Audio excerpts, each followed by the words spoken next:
Hello to all my dear learners. Welcome to Wallah. I am Aishwarya Sharma welcoming you all on this platform. Dear, today we are going to start our lecture number 2, which is Introduction to Limit State Method, and it is the second portion of RCC. Okay, so we are going to cover this batch in one shot and in English language, and let's start our session. As I told you, I am your friend Aishwarya Sharma, and topic is Introduction to LSM.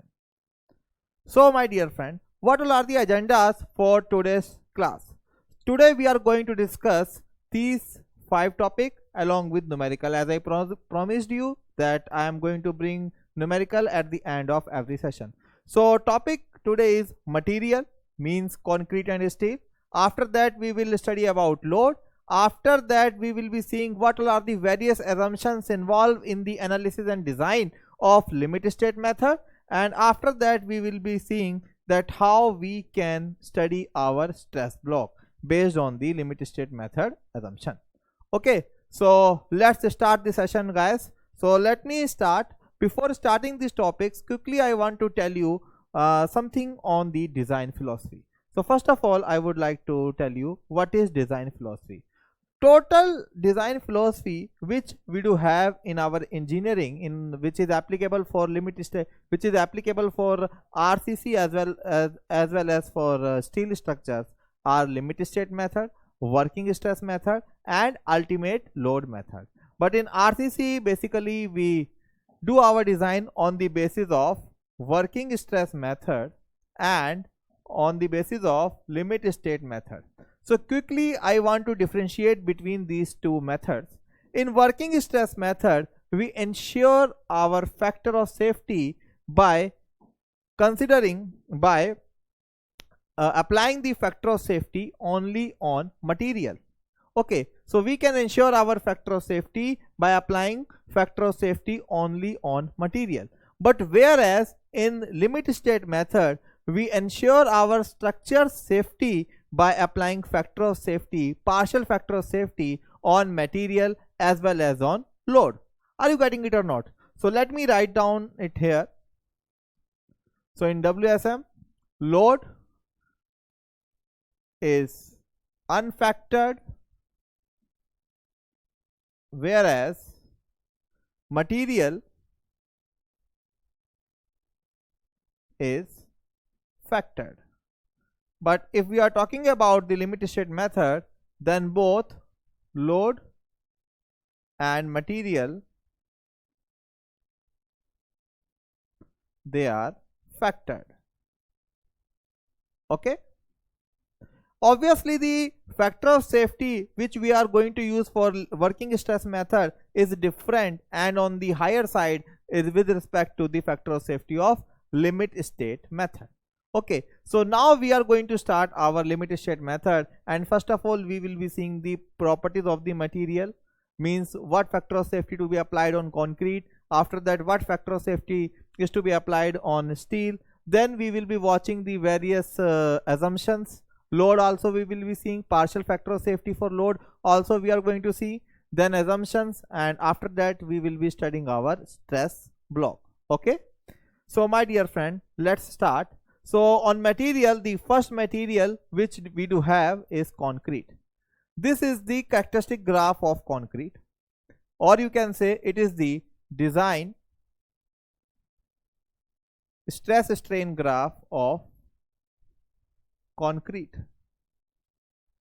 This graph is parabolic. This is a graph between stress and strain. So this graph is parabolic till strain value of 0.0020. After that it becomes constant. So this value is our FCK. My dear friend, as per the codal provision, first of all we are going to make this heterogeneous material into the homogeneous material. So that is the reason why IS 456-2000 has considered a reduction factor of 2/3. Means this FCK is to be multiplied with 2/3. So this is coming out to be 0.67 FCK. So this is the value here. Now on this value we are going to apply a partial factor of safety of 1.5. My dear friend, please consider here the first 2/3 is not partial factor of safety. So on the name of partial factor of safety, this 1.5, this gamma m is going to come into the picture. So this gamma and material partial factor of safety is going to be 1.5. Okay, the first 2/3 is the reduction factor, which we are basically using to converting our heterogeneous material into homogeneous material, and on this 0.67 FCK we are going to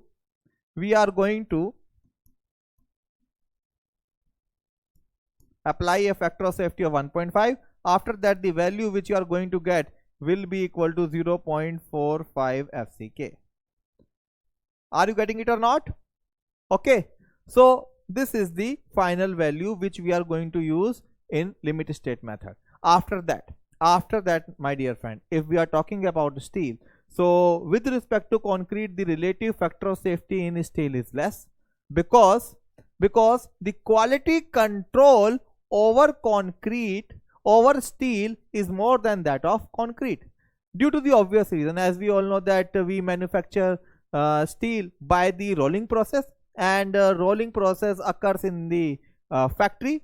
So that is the reason why the quality control over steel is better as compared to concrete. So here the material partial factor of safety is considered as 1.15, and if we are going to apply that factor of safety, so this is the characteristic curve.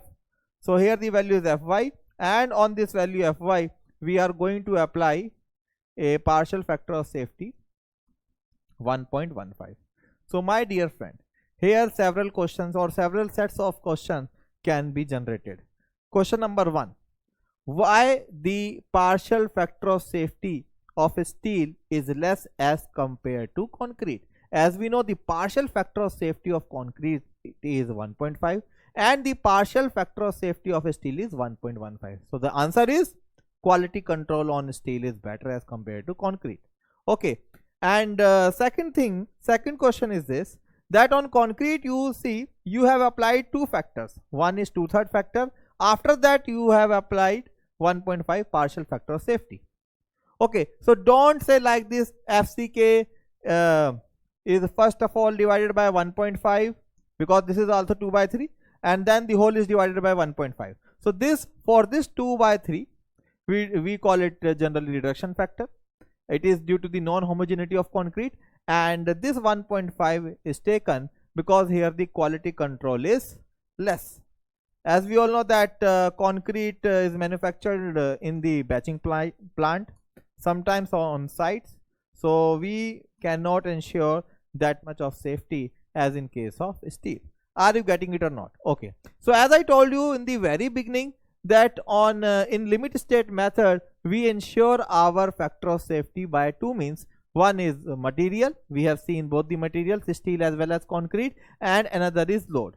My dear friend, if we want to make our structure safe by our load, then we need to increase our load, because load is our enemy. So most of the time load is our enemy. Yes, only one case is escaped from this from this theory, when it comes to overstability check. So whenever we are going to check our structure for overstability, so at that time load is your friend. Okay, so enemy we always have to overestimate, friend we always have to underestimate, just to ensure safety. So materials are our friend, so therefore we are applying here the partial factor of safety in the denominator, so that we can underestimate them. And when it comes to load, so you can see here that there are total 3 load combinations which we generally considered. So these all are the load. So on loading we generally talk about the characteristic load, and on characteristic load we can apply several factor of safety. So there are total 3 combination of load. So we do have dead load, we do have imposed load, or we can say live load, and third one you can say we do have earthquake load. Okay, third one is earthquake load, or it may be wind load. So whatever is the maximum among earthquake load and wind load, we are going to consider that. Are you getting it or not? Okay, So based on 3, we do have 3 load cases. First is dead load plus imposed load, or dead load plus live load. Second load case is dead load plus earthquake load, or you can say wind load, whatever is maximum among earthquake load and wind load. And third load combination is includes all 3 possibilities: dead load, live load or imposed load, and earthquake load. Are you getting it or not? So whenever we are going to consider dead load and imposed load and limit state of collapse, so for that the partial factor of safety is 1.5, as you can see here. This is a typo. Okay. And whenever we are going to consider dead load plus wind load, at that point of time as well, the partial factor of safety is 1.5 and 1.5.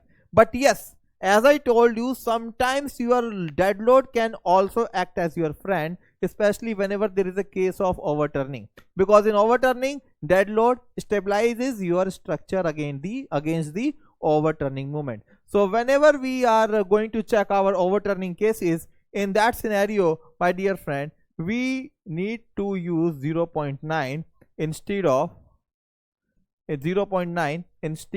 1.5. Okay, are you getting it or not? So when to use 0.9? When we are checking our structure for overturning, or you can say in case of stress reversal. Okay, the final combination is when all these 3 loads, all these 3 distinct types of load are acting together: dead load plus imposed load plus earthquake load or wind load, whatever is maximum among wind load and earthquake load. So when all these 3 load combination acts together, so at that point of time, the factor of safety is 1.2. Are you getting it or not? Tell me, my dear friend. Okay, so far we have learned what all are the partial factor of safety for our material and what all are the partial factor of safety for our concrete. So in limit state method, we generally use the word partial factor of safety, whereas in working stress method, we will be using the term factor of safety only. Why I am using here partial factor of safety? Because the overall factor of safety is divided into 2 parts.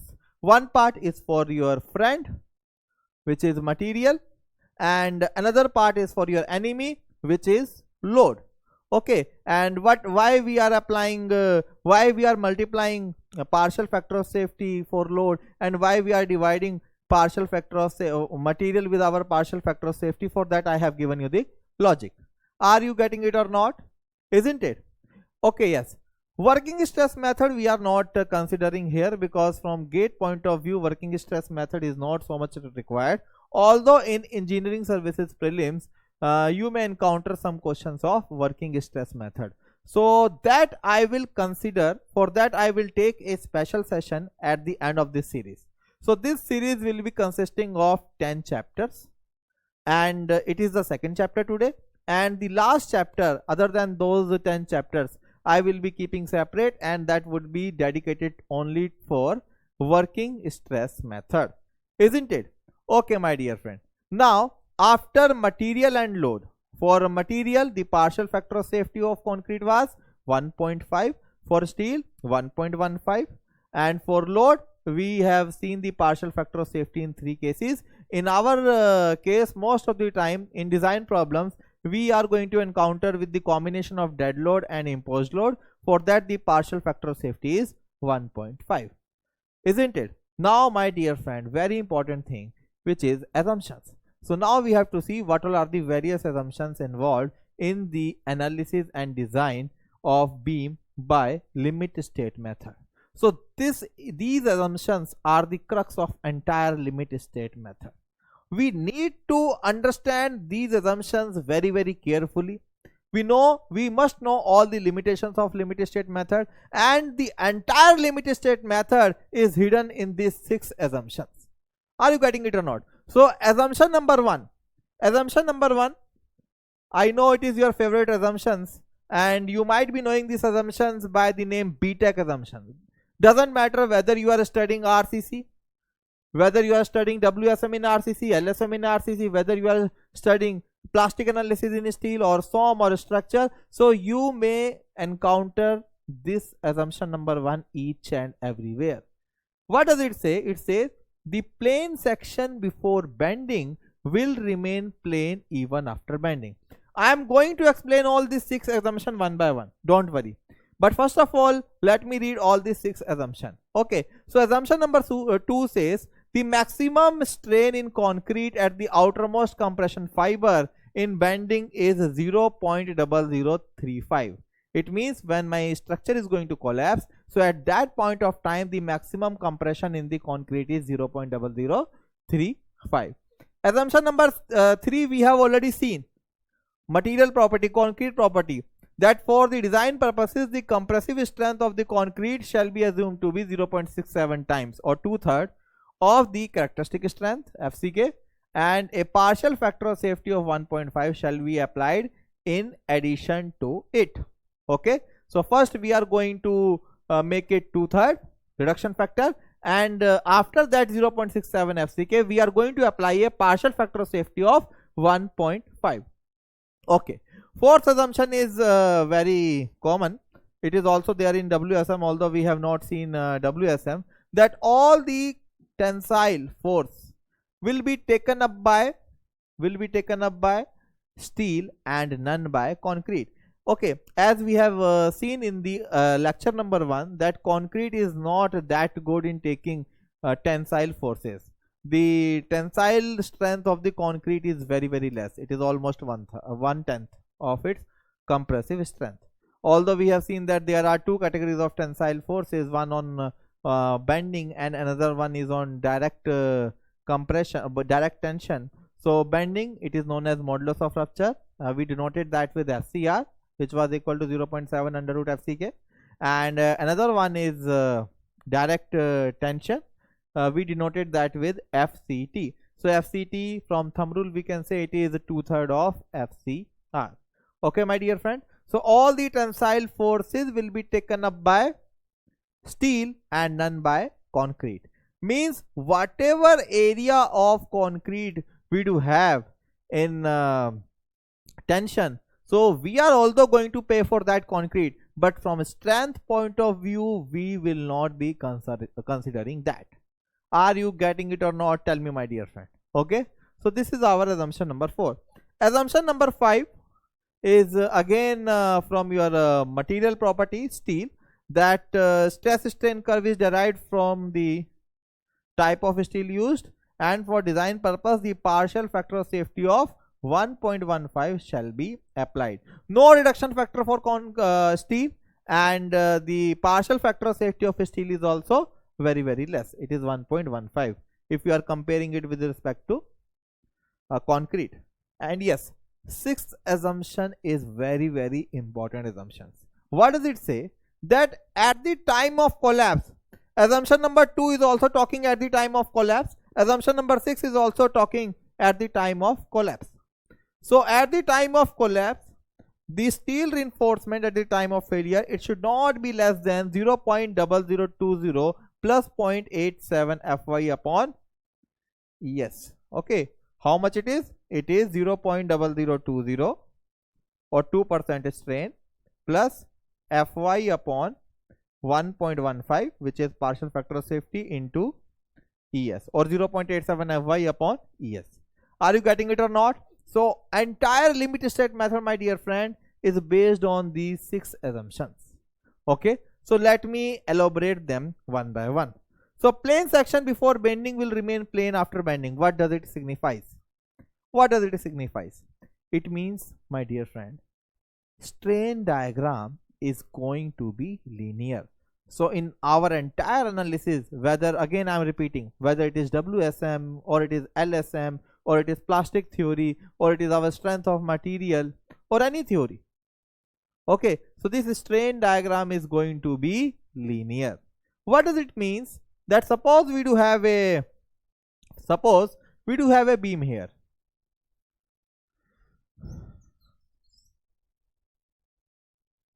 Okay, suppose we do have a beam here, and we have considered a small section. Let me tell you that I have taken this section 1:1. So this section 11 may be having, this section 11 may be having some points here A, some points here B, okay, C. So if A, B, C are on same plane before bending, then even after the bending, it is going to rotate like this. It is going to deflect like this for a sagging bending moment. Okay, so it is going to rotate about this axis like this. So even after the rotation of this cross section, still the A, B and C are going to lie at the same plane. Okay, I'm not saying that A, B and C are not movable. If that would have been the case, I would call this beam as rigid beam. So it is elastic beam. It is compressing as well as tension is there. So let me tell you one thing. If this is your A, if this is your B and if this is your C, then after the rotation, after the bending, my dear friend, so maybe this is the revised profile. So C would have been rotated here, B would be here and A would be, so still A dash, B dash and C dash are going to lie at the same point. So due to this, I will be able to make this diagram linear. So this is strain diagram. This is strain diagram. So strain diagram is linear. The consequences of assumption number 1, the plane section before bending will remain plane after bending, is this only, that your strain diagram is linear. I hope it is quite clear to you, my dear friend. Assumption number 2. What was assumption number 2? Assumption number 2 was saying that at the time of collapse, the strain in the outermost compression fiber, the strain in the outermost compressed fiber of concrete is equal to 0.0035. It means whenever your structure is going to collapse, at that point of time, the strain which is going to have by extreme fiber of concrete will be equal to 0.0035. If this strain would not achieved, then your structure will not fail. Okay, my dear friend. So this is the most compressed fiber for sagging bending moment. This is the most compressed fiber, and here you can see at this level the strain is going to be 0.35%, or you can say 0.0035. Are you getting it or not? Tell me, my dear friend, again. Okay, now the assumption number 3 says that for design purposes, the compressive strength of the concrete shall be assumed to be 2/3, and after that we are going to apply a partial factor of safety of 1.5. This is what we have seen. Okay, one more thing, my dear friend. All these pictures which you are seeing here, this one and this one and this one and this one, all these pictures I have directly taken from IS code. Okay, so which code we are using? IS 456-2000. So we are using IS 456-2000. And one more thing, we are ignoring the tensile strength of concrete only as per IS 456-2000. There are several instances when we design our structure by considering even the tensile strength of concrete. Example, sometimes in retaining wall, sometimes in water retaining structures. So there are several instances when we are considering the tensile zone of concrete as well. Okay, are you getting it or not? Because the section we are designing are uncracked section, and whatever section we are designing as per IS 456-2000, these structures are known as cracked section. Means concrete in the tensile zone is assumed to be cracked. Are you getting it or not? Okay, so what we were seeing this, so you can see there, this is FCK. Okay, this is 0.67 FCK, and if gamma m is taken 1.5, then this value is 0.45 FCK. Now you see, this is parabolic. After that, this is rectangular. So the point where parabola is ending is 0.0020. The point at the outermost compression fiber where the strain is 0.0035, it is 0.0035. So this is the strain versus stress graph. Now if I am going to flip this and then I rotate it anti-clockwise by 90 degree, if I am going to flip this graph and then I am going to rotate it by 90 degree, so you can see, so flipping this like this and rotating it in anti-clockwise directions like this, so you are going to achieve this graph. So graph is parabolic till where? Till a strain value of 0.0020. After that it is constant. After that the graph is rectangular. Okay, and at rectangular, what is the stress? So you can see here, what is the stress? It is 0.45 FCK. Sorry, it is not FY. It is 0.45 FCK. So you can see at this point, the graph is having the stress value of 0.45 FCK. Are you getting it or not? So this is a strain diagram. Strain is linearly increasing, and this is a stress diagram. So unlike WSM and strength of material, we do not have a direct stress strain relationship. Okay, so this is also, you can say, the complexity in limit state method, that here the graph is not, here the stress is not proportional to strain. It means it doesn't obey Hooke's law. Okay, so it is going to be parabolic till a strain value of 0.0020 till a strain value of 0.0020. After that it is constant, and it is constant at a strain of 0.0035. Are you getting it or not? Okay, so this is the assumption number 3.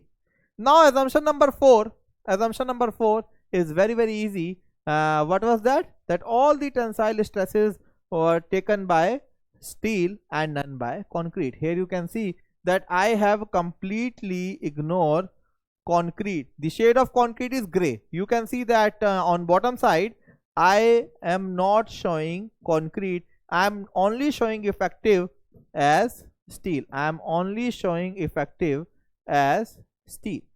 Are you getting it or not? So this is assumption number 4. Now the 5th assumption is again from the material properties, and it corresponds to steel, that for design purposes we are going to use the partial factor of safety of 1.15. You can see that this is the characteristic curve Fy, and on applying a partial factor of safety of 1.15, so it is 0.87 Fy. So this is what we have considering here. That at the level of tensile reinforcement at the time of collapse, so the strain, the stress which would be developing here would be 0.87 Fy. My dear friend, I am displaying you the assumption in the same order as they are given in IS 456 2000. I hope you are getting it. Now the final assumption.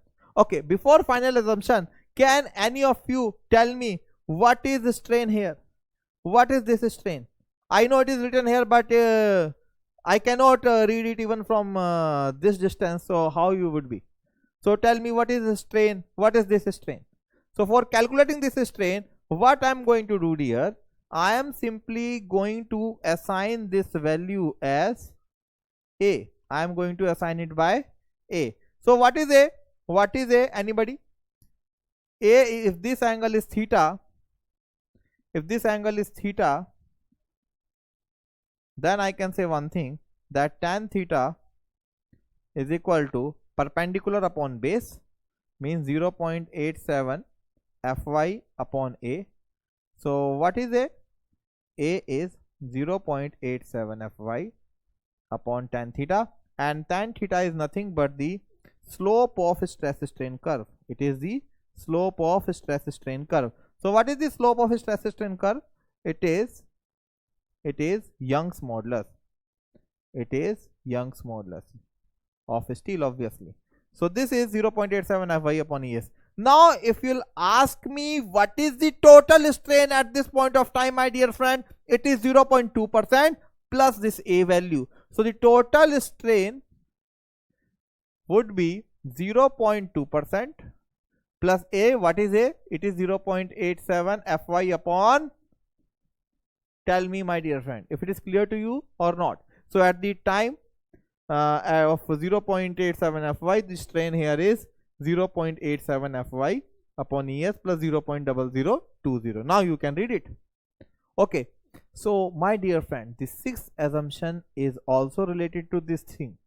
So sixth assumption says that at the time of failure, if I want to make my structure collapse, if I want to make my structure fail, then at the time of failure, the strain at the level of tensile reinforcement, the strain at the level of tensile reinforcement should be always greater than equal to this. Means the strain at this level cannot be less than this. My dear friend, this is the very important assumption. This is the reason why limit state method is not supporting over reinforced section, because if the depth of the neutral axis, we will talk about that in next session, although if the depth of the neutral axis is greater than the balanced depth, or you can say the limiting depth, so in that case what would happen? So strain would be less than the desired value, less than this value, so which is not allowed as per assumption number 6. Are you getting it or not? So all these are the 6 assumptions. Is it clear? So now if I am going to show you all these 6 assumptions in the diagram form, then assumption number 1 is this strain diagram is linear. So you also revise with me. Assumption number 2, at the time of collapse, the strain in the outermost compression fiber. Assumption number 3, FCK into 2/3. Hence we are going to apply a partial factor of safety of 1.5. So the value comes out to be 0.45 FCK. I hope it is readable. Yeah, it is readable. Okay. Assumption number 4, all the tensile stresses are taken up by steel and none by concrete. You can see that on this tensile zone, okay, obviously it is subjected to sagging bending moment. So the area of concrete below the neutral axis is in tension zone. So here concrete is not at all effective. The only effective thing here is steel. Assumption number 5. What does it say? This is assumption number 5. Partial factor of safety of 1.15. So Fy upon 1.15 is 0.87 Fy. And assumption number 6, as I told you, it is again very important. So it says that at the time of collapse, strain at the level of tensile reinforcement, at the CG of the tensile reinforcement should be greater than equal to this. So when strain would be equal to this, and when strain here is 0.0035, at that point of time the section is known as balance section, or you can say the limiting section. Why I am saying limiting? Because here the depth is limited to this scenario only. If I am going to decrease this strain, so this XU would be increasing. That is not allowed. Okay. So this is assumption number 6. So these are all 6 assumptions in the diagram form. Okay. So I hope no doubt so far. And yes, my dear friend, I know that these videos are going in the recorded form. Okay, they are one-shot revision series for you. And if you are not comfortable till here, so it's my advice to go to the starting of this video and watch the entire video again, because after this point what I'm going to do is only understandable if you are comfortable with all these 6 assumptions. Okay, so if you are comfortable with all these 6 assumptions, then only I will advise you to proceed. Okay, my dear friend. So now we are going to calculate compressive forces. Okay, so what all are the various compressive forces which is acting here? So I'm going to calculate that. We know that this strain value is 0.0035. Okay, we know that at this point of time the strain is 0.0020. Okay, so we know that in these compressive forces there is some rectangular block and there is some parabolic block and there is some rectangular block. Okay, so if this is 0.0035. If strain at this level is 0.0020, then if XU is the total depth of neutral axis, then tell me what fraction of XU will occupied by this rectangular zone and what portion of XU will be occupied by this parabolic zone. So this you can very easily conclude with the concept of similar triangle, So just see, let's suppose that this distance is y. Let's suppose this parabolic distance is y. So if I am going to apply the similar triangle, then one thing I can say that bigger triangle, this 0.0035 divided by XU is equal to 0.0020 divided by y. So here, my dear friend, y is equal to 4 by 7 of XU. 20 by 35. 5 4 the 20. 5 7 the 35. So y is 4 by 7 of XU. It is 4 by 7 of XU. From here to here, from here to here. It is 4 by 7. It is 4 by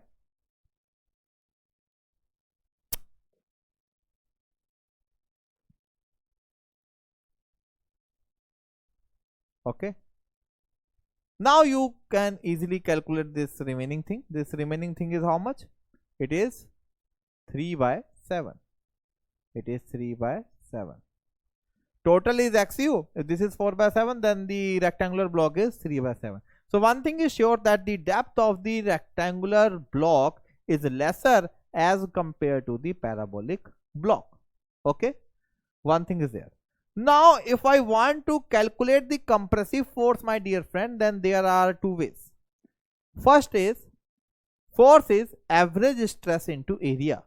Means I need to take the average of all this rectangle plus parabolic block, and then I can multiply it by area. Area is B into XU. This is the first way.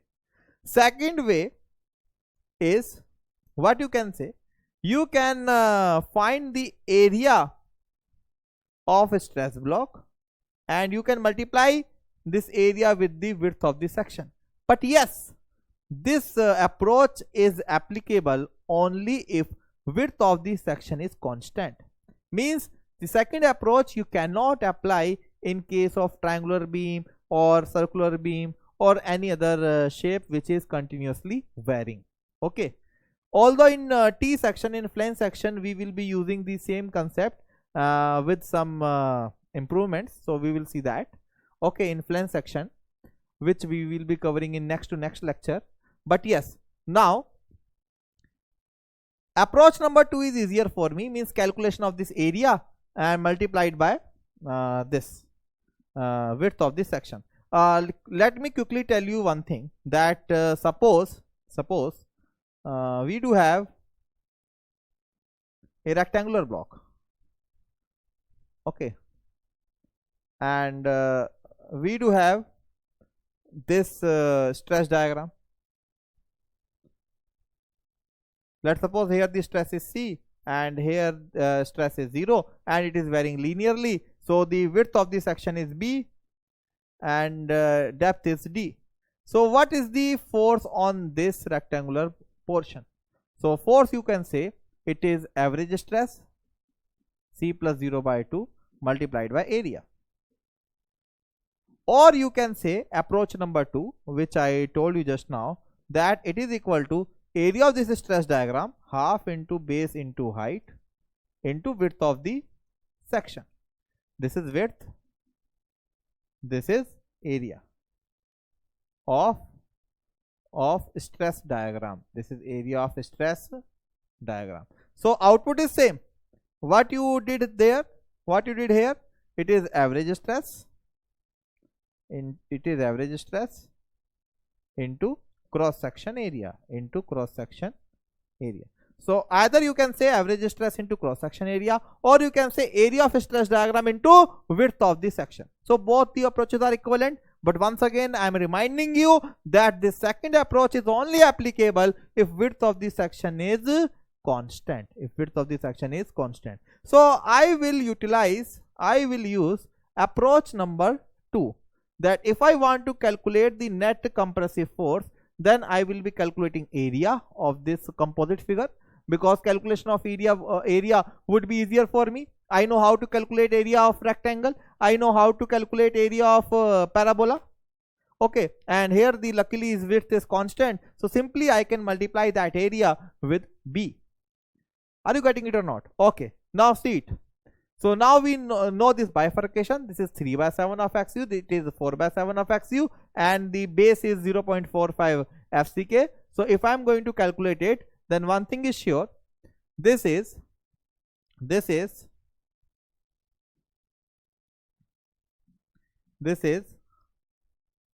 how much? It is 3/7 of XU.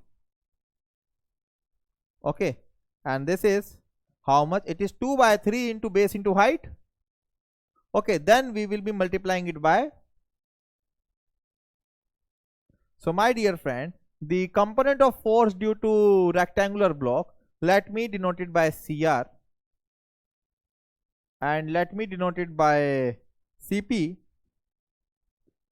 Okay, so what is CR? CR here is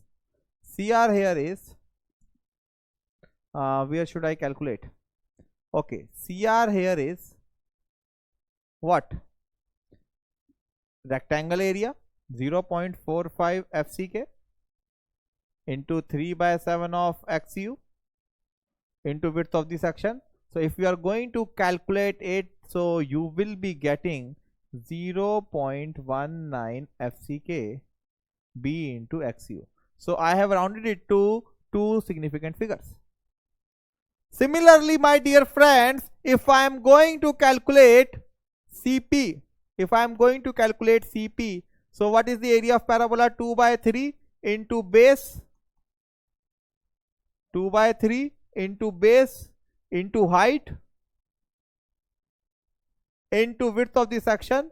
So this you will be getting CP as 0.17 FCK BXU. So one thing I can say, that the total compressive force will be due to the summation of rectangular portion as well as due to the parabolic portion. So the total compressive force will be equal to 0.36 FCK B into XU. So 0.19 and 0.17 is 0.36 FCK B into XU. Okay, so the resultant of these two would be lying somewhere here. I don't know where it is, but yes, it is 0.36 FCK B into XU. Are you getting it or not? Tell me, my dear friend. Okay, I do not know that from which portion it is passing, whether it is passing through rectangular portion or it is passing through parabolic portion, but the common sense says that most of the area is due to the rectangular portion, so it must pass through rectangular only. So you can say that amount of area captured are almost same. So it would be junction or slightly on the parabolic side. But still we can do the exact mathematical calculation, because we all know the basic concepts of mechanics. We know how to calculate center of mass CG. Okay, so I'll do it. Okay, I know many of you are also knowing that how to calculate, but don't worry for that. Okay, if you are struggling, it means you do not know the how to calculate the exact CG of the parabola. Okay, so CG of the parabola from this side is 3/8, okay, of the base. Okay, and from this point it is 5/8. If it is a case of minor parabola, then CG is 1/4 and 3/4. Okay, my dear friend. So this is the calculation of compressive force. So resultant compressive force is equal to 0.36 FCK B into XU. Okay, and individual bifurcation is 0.19 FCK B into XU, and this one is 0.17 FCK B into XU. Okay, my dear friend. Now listen here. So how to calculate tensile forces? My dear friend, there is one common observation by me. I hope you might also have observed it. Whenever it comes to RCC, there are two things. One is steel and another is concrete. Concrete obviously we are using because it is saving on our pocket. It is economical. With respect to its cost, its benefit is very high. So you can say its benefit to cost ratio is quite high. It's quite good. Steel is obviously expensive and it is also useful. Okay, and it is very good in tension as well as in compression. So anyway, whenever we are going to take majority of the strength from concrete, so it's slightly difficult. Okay, concrete is you can say it is a cheaper material, and whenever you want to drag more from a cheaper thing, then you have to pay for that. So here you are going to pay in terms of your knowledge, in terms of analysis, in terms of its complexity.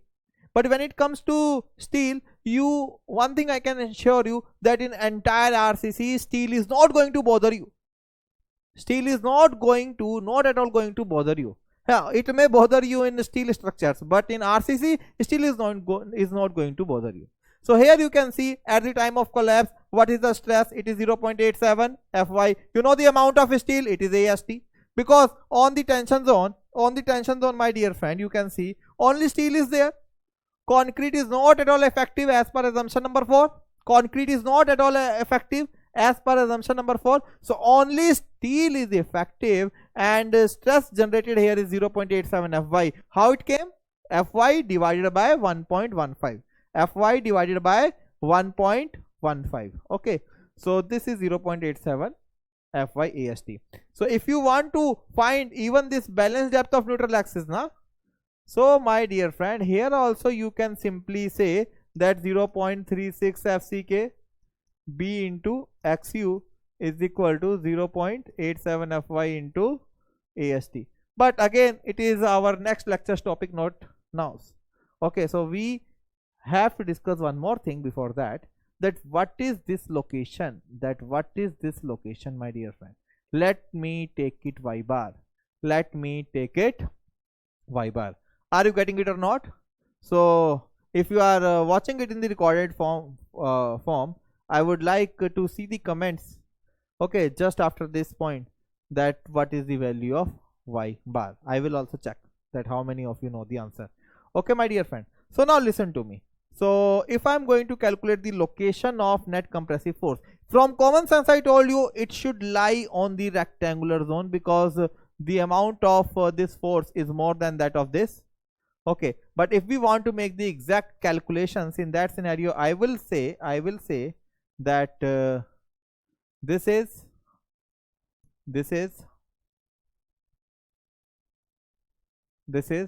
it is a rectangular portion. It is a 3 by 7, so it would be 3 by 14 of XU. Okay, when it comes to this point, so it would be how much? It would be, please check it here, 3 by 7 of XU plus here to here. What is this? It is 3 by 8 of the remaining depth. What is remaining depth? 4 by 7 of XU. So total it is 3 by 14 and 3 by 7. So it is going to be 9 by 14 of XU. So this is 9 by 7 of 9 by 14 of. Okay. So please check it. 14, 6 and 3, 9 by 14 of XU. So my dear friend, we know it is 0.17 FCK BXU.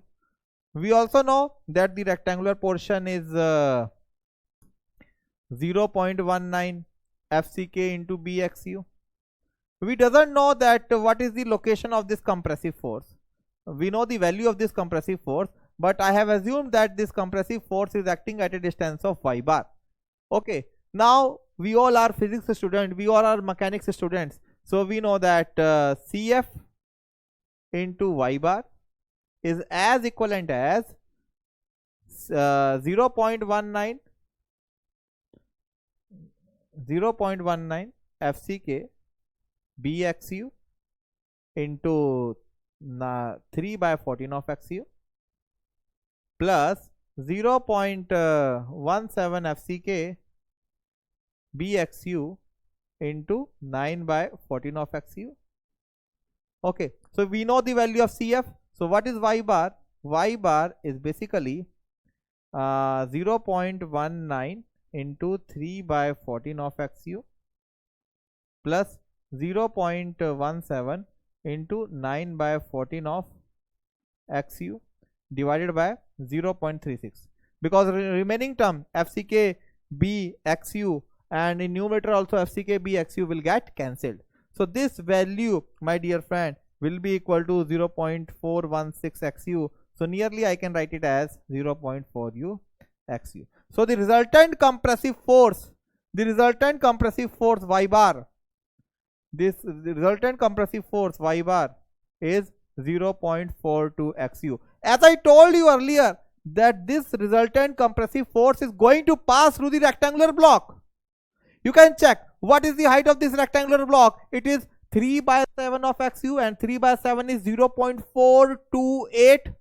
And what is the application of this CF? It is 0.416, or I have taken it 0.42, and 0.42 is still less than 0.428 because 0.428 is nearly 0.43. So as I told you from common sense, it is just lying on the rectangular side, because the area is more here as compared to this parabolic area. Are you getting it or not? So if somebody asks you what is the lever arm for this combination, you know that it is CF, you know it is TF, 0.87 Fy into AST. So the lever arm is going to be D minus 0.42 XU. 0.42 XU. Is it clear? Tell me, my dear friend. Okay. Okay.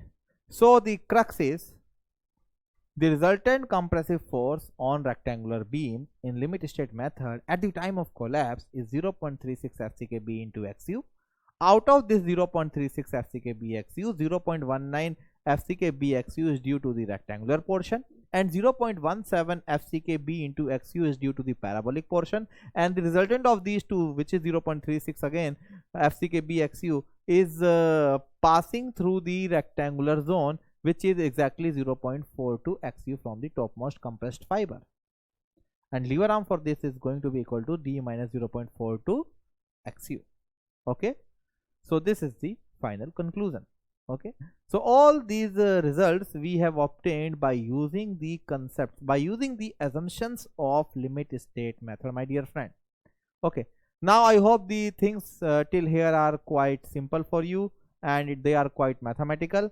Why do we need to know all this mathematics, all these basics? Because generally the exam for which you guys are preparing, they generally play with the assumption, and they are simply asking that what would have been the compressive force, or what would have been the lever arm, or what would have been the depth of neutral axis if factor of safety changes to this, if a strain diagram changes to this, if rectangular portion instead of rectangular portion and all we are going to use a triangular portion, if in place of parabolic portion you are going to use a linear stress strain graph. Are you getting it or not? Tell me, my dear friend. Okay, okay, my dear friend. Now, so we have seen it. Now let's see the numericals. So numericals are quite easy. I have brought 5 numericals only, and they all are one liner if you have listened to entire lecture very carefully. Okay, so the first is the partial factor of safety for concrete and steel is 1.5 and 1.15 respectively, because you know the answer.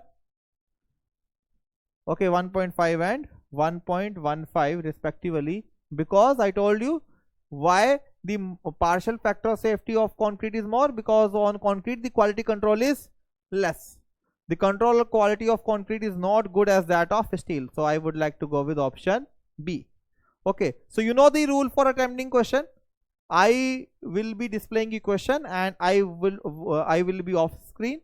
So after that, you at that moment you have to pause the video and then you have to answer. Okay.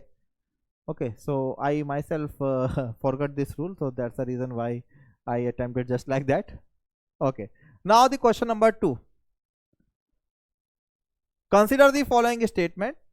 Modulus of elasticity of concrete increases with the increase in compressive strength of the concrete. Okay. Shear strength of concrete increases with the increase in compressive strength of concrete. Although we haven't seen question number 2, but in lecture 1 I explained this, that all the things of concrete, for concrete the identity is compressive strength, whether it is tensile strength, Young's modulus, durability, shear strength, bond strength, all increases with increase of grade of concrete. So yes, both these statements are right. I would like to go with option number 1 and 2, whatever it is C. Okay, now the third question.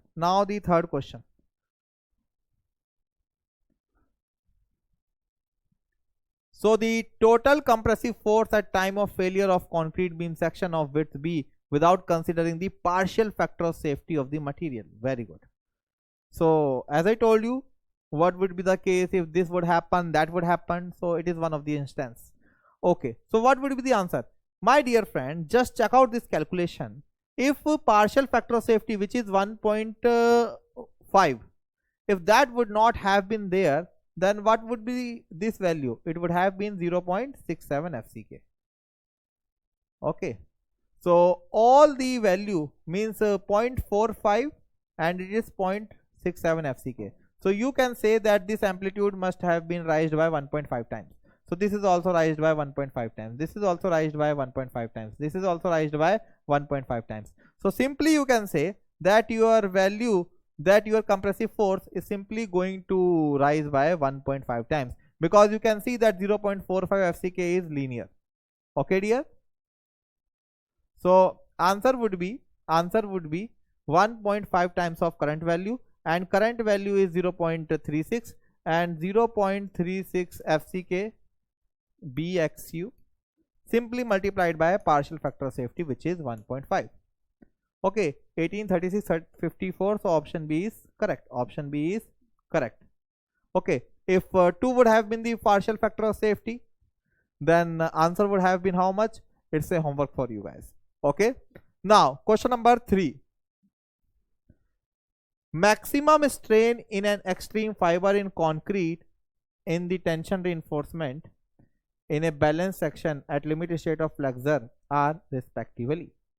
Okay, how much it is in a balanced section? Okay, in extreme fiber in concrete, we all know from assumption number 6, it is 0.0035. So simply eliminate these two options. Now yes, one thing I can say, that for balance section, you know, although I told you one time that at balance section maximum strain at the level of concrete and steel are 0.0035 and 0.0020 plus 0.87 Fy upon Es. So this value is quite clear, 0.0035, 0.0035, and strain at the steel would be 0.0020 plus 0.87 Fy into Es. So if you are going to solve it, my dear friend, so you are going to get option number A. Just solve it and get option number A. Okay. Now the final question. For avoiding the limit state of collapse, the safety of RC structures is checked for appropriate combination of dead load, imposed load, or live load, wind load, and earthquake load. So we have to consider maximum of wind load and earthquake load. That's quite obvious. So which of the following load combination is not considered? Which one is not considered, that you have to tell. Okay. So my dear friend, again let me show you this curve. So you can see here what all are considered and what all are not. Okay, this we are not considering. Okay, now see 1.5, 1.5, 1.5, 1.5, 0.9, 1.5 is also considered, and all three 1.2 is also considered. So now you can check it here. So it is question number 5. So this is considered for reversal of stresses and This is also considered. Combination number 2, both are this combo 2, both are this combo number 2. This is also considered combo 3, combo 3. This is not considered, but yes, it will be our answer, it will be our answer. So option C is the correct, because we have to tell which is not considered. Are you getting it or not? Okay, so guys, I hope you like this session. Okay, so let's keep this session till here only, and after that, means day after tomorrow, I will be coming with another session on limited state method only, which will be covering singly as well as doubly reinforced section analysis and design by limited state method. After that, plain section, then we will be seeing shear, then bond, then torsion, then slab, then column, then pre-stress concrete, and final special session I will take on working stress method. Okay, not very much required from GATE point of view, but for ESC prelims and other state AEJ exam, you might be needing them. So I hope you like this session. Thank you, my dear friend. Thanks very much.